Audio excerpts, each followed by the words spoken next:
Olá pessoal, tudo bem? Vou falar agora sobre suspensão do poder familiar, tá? Meu nome é Leandro Carnaval, sou advogado, mestre em Direito, especialista em Direito de Família, Criança e Adolescente. Estou falando sobre adoção, né? E venho aqui então de forma objetiva trazer para você um pouquinho desse tema. Se gostou, curta, compartilha, se inscreva no canal. Então eu estou falando bem rapidinho para ser objetivo, né?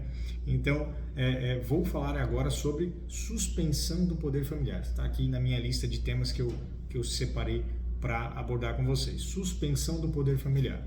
Pessoal, de certa forma eu já falei sobre isso em outros vídeos, mas aqui eu vou falar especificamente sobre isso, né? Então acaba auxiliando. Suspensão do poder familiar.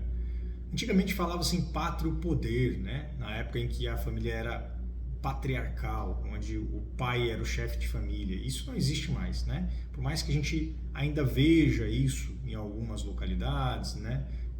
Em algumas famílias, mas isso não existe mais. Não se fala mais em pátrio poder, fala-se em poder familiar. Tem até outras expressões que se questionam se deveria ou não utilizar poder familiar, mas não vou entrar nessa discussão agora, tá? Eu vou trazer para vocês então o que seria essa suspensão do poder familiar. Bom, de forma simples e objetiva, mas dentro do que determina a legislação, né? Dentro do que são as regras do jogo, né? As regras do nosso dia a dia, da nossa vida, nós pais e mães, nós temos por obrigação, né, os cuidados com a criança que eu coloco no mundo.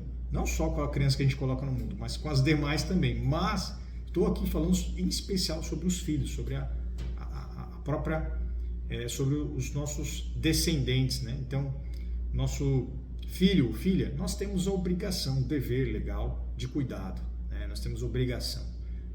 Nós colocamos no mundo, somos adultos, colocamos no mundo porque quisemos.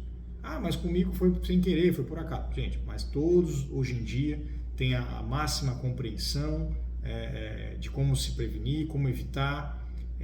Tudo bem que situações acontecem, mas se aconteceu, como adulto que somos, vamos assumir a responsabilidade. E eu falo dessa forma por quê? Porque eu também falo bastante, vocês já devem ter visto por aí outros vídeos, sobre abandono afetivo, né, que eu sou completamente contra esse tipo de situação, né, justamente porque eu entendo que o pai e uma mãe que coloca uma criança no mundo possui total responsabilidade sobre ela, né, e não só financeira, também subjetiva, afetiva, né, para que essa criança cresça saudável, certo?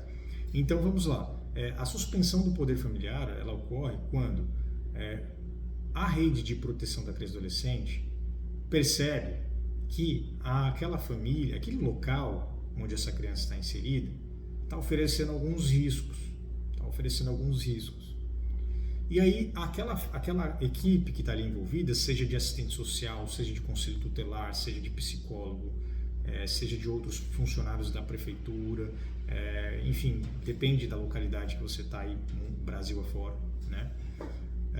Elas percebem que tem algo ali que não está muito legal, né, com aquela criança, e essa criança está sendo exposta a risco, então eles articulam, né, seja mediante conselho tutelar ou via judicial, a retirada dessa criança, e quando faz isso, né, o Ministério Público automaticamente ele já vai ser comunicado e ele vai entrar com uma ação de suspensão do poder familiar, que pode ser inclusive convertida em extinção do poder familiar, né? Então a suspensão do poder familiar é o momento em que o Estado, né, percebe que aquela criança está em situação de risco, de vulnerabilidade, e fala assim, opa, peraí, vamos tirar essa criança daqui. Faz a busca e apreensão ou a retirada de outra forma, enfim, essa criança ela vai para um local de proteção, e aquela família que tinha os poderes, né, familiares, ou genitora e genitor, ou avô, avó, enfim, perdem esses poderes temporariamente. Então os poderes familiares ali ficam suspensos, ou seja, aquela criança não está mais sob sua responsabilidade, né? Você não vai mais ditar o que ela pode ou não pode fazer naquele momento, né? Aquela questão dos horários do colégio, né? A matrícula, plano de saúde, viagem, não está mais sob sua responsabilidade. Está sob a responsabilidade de outras pessoas. Então o poder está suspenso, né? E isso também é grave, né? Uma situação grave também não é algo que tem que ser feito por qualquer coisa. Geralmente é porque algo de muito grave estava acontecendo naquela família. E aí, aquela suspensão do poder familiar, ela pode virar uma extinção, né? Pode virar uma perda de poder familiar em definitivo, né? Então, ela pode ficar suspensa por um tempo, enquanto aquela família se reorganiza, sozinha ou com auxílio de equipes técnicas, né? Se ela conseguir se reorganizar, a criança ou adolescente pode voltar para lá e os poderes serão, né, devolvidos, né? Poderes familiares sendo devolvidos. Agora, se ela não se reorganiza, assim continua, aquela criança não pode voltar, vai acontecer a perda do poder familiar, tá? E aí aquele pai, aquele genitor, aquela genitora perde o vínculo com essa criança, esse adolescente, perde o vínculo, né?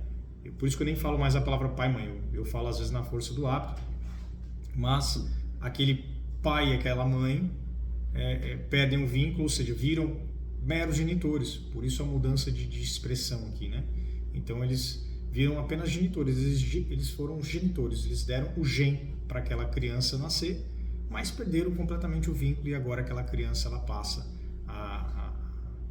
a ser encaminhada para outra família, para outros caminhos mais próximos, mais saudáveis, que a coloquem em situação melhor do que estava, né? Então essa é a lógica aí, um pouquinho, da suspensão do poder familiar, tá certo? Qualquer dúvida, questiona. Se você gostou, dá um like, se inscreva no canal, compartilha. Até breve, voltamos a nos falar no próximo tema. Vamos nos falar nos próximos temas. Um abraço.